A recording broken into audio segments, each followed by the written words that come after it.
ഇസ്രയേലിന് നേരെ ഇറാൻ മിസൈലുകൾ തൊടുത്തുകഴിഞ്ഞു. ഈ സാഹചര്യത്തിൽ മേഖലയിലെ വിമാനത്താവളങ്ങൾ പലതും അടച്ചുകഴിഞ്ഞു.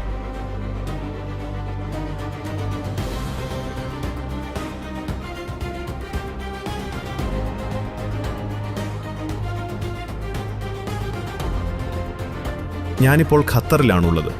ഇവിടെയും ജാഗ്രതാ നിർദ്ദേശങ്ങൾ പുറപ്പെടുവിച്ചിട്ടുണ്ട്. ഖത്തറിലെ അമേരിക്കൻ വ്യോമതാവളമായ അൽ ഉദൈദിന് നേരെ ആക്രമണമുണ്ടാകുമോ എന്ന ഭയം നിലനിൽക്കുന്നുണ്ട്. ഖത്തർ എയർവേസ് അടക്കമുള്ള വിമാന കമ്പനികൾ സർവീസുകൾ പുനർക്രമീകരിച്ചിരിക്കുകയാണ്. ഗൾഫ് രാജ്യങ്ങളിലെ വ്യോമപാതകൾ താൽക്കാലികമായി അടച്ചതിനാൽ യാത്രക്കാരും വലിയ ദുരിതത്തിലാണ്. ഈ യുദ്ധം തുടർന്നാൽ ആഗോളതലത്തിൽ എണ്ണവില വർദ്ധിക്കാനും സാമ്പത്തിക മാന്ദ്യത്തിനും കാരണമാകും.